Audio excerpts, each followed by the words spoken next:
Food videos. Everyone loves watching them. Anyone would want to know how to make delicious food. Nick DiGiovanni is cute. But sometimes you're gonna see a thumbnail that's gonna leave you asking, what the flick are they cooking?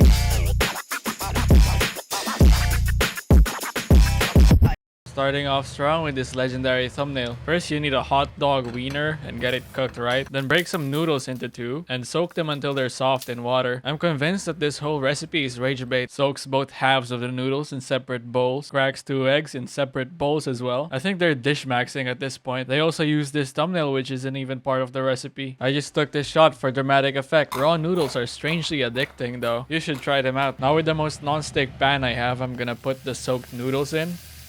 And of course, this won't be a recipe without an egg. Put a little bit more oil in there so it doesn't stick. To bind it all together, put the eggs in. Then I'm gonna just treat it like a pancake, flipping it tightly like a corporate handshake. Cake's so dry, I think I need the milkshake. Can't stop with this flow, think I need to put up the handbrake.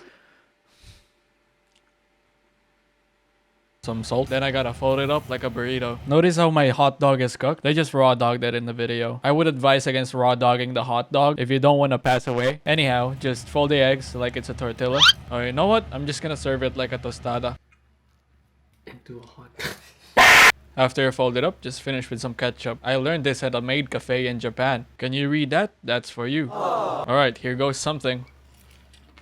It tastes like a glizzy that you wrapped with an egg. The only difference is the weird texture of the noodles, which I actually kinda like. Since it's only soaked, it's kinda crispy inside. You know how there's some foods that are crispy on the outside and chewy on the inside? This is basically the opposite of that. I don't know, maybe I'm just tolerating it because it's new. Rice and eggs are apparently better than pizza. That's like saying Asians are better than Italians. What? I'm just combining some tomato, parsley, garlic powder, and some eggs. This recipe needs yogurt, so I'm gonna make my own to save an exorbitant amount of money. You basically just boil the milk and rest it for a specific amount of time using this equation. Then some yogurt that I bought from the store. This dude cannot be serious right now. Then set your pot to yogurt mode for 9 hours. If you don't have an Instapot, just put it in a bright oven and wait for it to thicken. Now I get to mix this amazing looking mixture. Doesn't that just look so appetizing? Now I'm adding some thick green onions, also known as leeks. Some and pepper. This is so exciting. I really can't wait how this turns out. In a pan, I forgot to press the record button, so I'm just gonna show it on the screen. Then you add some cover with lid and put it over low heat for 15 minutes. After the rice is cooked, stir it up. Then here's me pouring the egg mixture. This was when I realized that the thumbnail was 100% clickbait. They didn't really just put just eggs and rice, just like in their thumbnail. So congrats for deceiving 15 million people. And another problem I came across. It's stuck. This is a bigger mistake than my firstborn child. If for some reason you want to make this, just use a non-stick. I just took the liberty of just torching it instead of flipping it. First bite's yours, young man.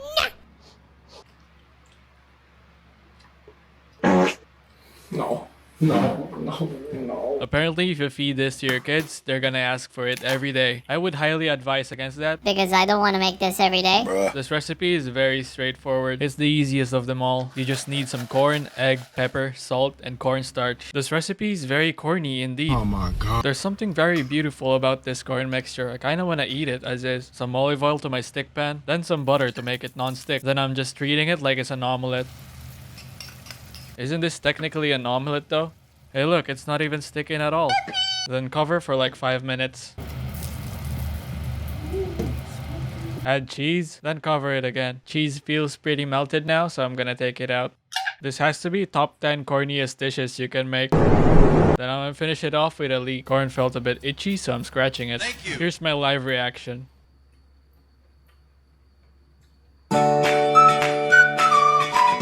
It's exactly as you would expect it. It's corn with a little bit of crunch to it. I mean, you can't go wrong with corn, right? It's corn. Cone. 7.5 out of 10. This one might just be the worst one so far. The comments weren't having it at all. It's the most brutal out of all of them.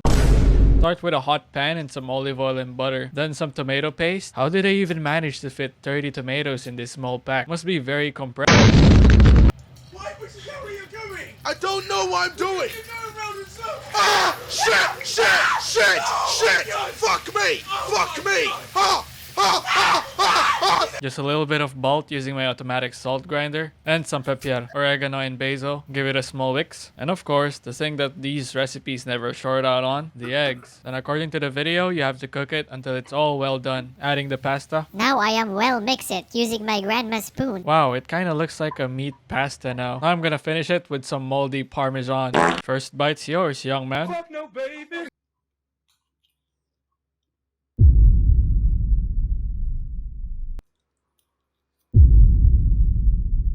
I'm not gonna lie, this was actually not bad at all. I don't know if I was just hungry, but this tasted kind of like a chicken pasta. The seasonings and the tomato paste combined with the egg made it similar to actual seasoned chicken. I honestly wouldn't mind eating this. I've tasted pasta in restaurants that are worse than this, but would I say that it's good though?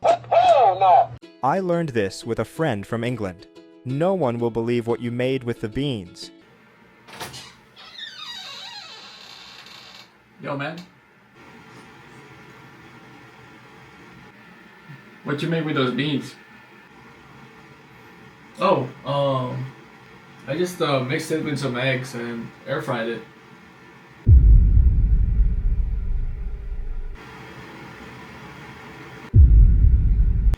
You need anything else?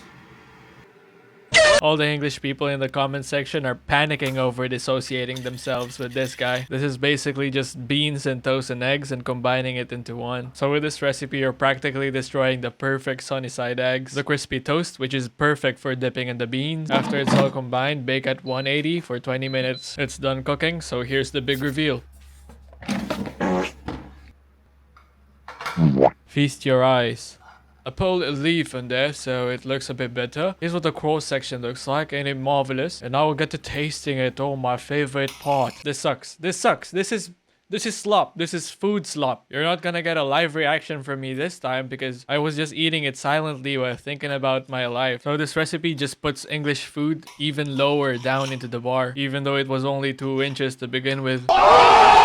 That was a joke, by the way. I enjoy English food if I wanted something simple. Anyhow, this recipe should not be associated with England. Obviously, the ones who made these types of recipes are only doing it for the click, not for how it tastes. Normally, you'd be looking at a video like, oh wow, I want to eat that. But these types of videos just make you curious and keep you wondering what the flip are they cooking every single day. The internet offers us an endless buffet of information. Not because all of it matters, but because every click, every scroll keeps us curious just long enough to stay.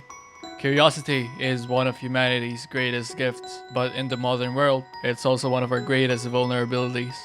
There will always be another video, another headline, and another rabbit hole waiting for your attention. Your time is the only thing that never comes back. Spend it on what leaves you with something after the screen goes dark, because in the end, your life is simply the sum of what you chose to pay attention to. Okay, that's 8 minutes.